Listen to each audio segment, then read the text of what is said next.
इडली आणि डोसा तर सगळ्यांनाच आवडतात, पण त्यासोबत खाल्लं जाणारं सांबार टेस्टी पाहिजे, नाहीतर इडली डोसा खायला मज्जाच येणार नाही. तर इथं बघा तुरीची डाळ आणि 2 बटाटे, त्यानंतर एक छोटावाला दुधी भोपळा, त्याच्यामध्ये एक टोमॅटो टाकून ना आणि थोडी हळद आणि तेल टाकून ना छान शिजवून घेतले. आणि हवं तर तुम्ही शेवग्याची शेंग आणि वांग हे पण टाकू शकता, पण ते मला आवडत नाही, सो मग मी ते स्किप केले. त्यानंतर थोडंसं तेल घ्यायचं, त्याच्यामध्ये जिरी मोहरी आणि कढीपत्त्याची फोडणी द्यायची. त्यानंतर कांदा छान फ्राय झाल्यानंतर तेलामध्येच आपल्याला चटणी टाकायची, जेणेकरून ना सांबारला तरी खूप छान येते.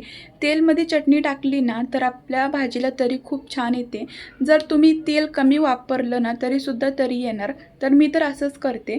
त्यानंतर कोथिंबीर, सांबार मसाला तर खूप जास्त इम्पॉर्टंट आहे, ते भरपूर टाकायचं. त्यानंतर चिंचेचं पाणी टाकलेलं आहे. ह्यांनी तर असं बोलत होते की सांबार ना खूप जास्त टेस्टी झाले, चटणीपेक्षाही छान झालेलं आहे.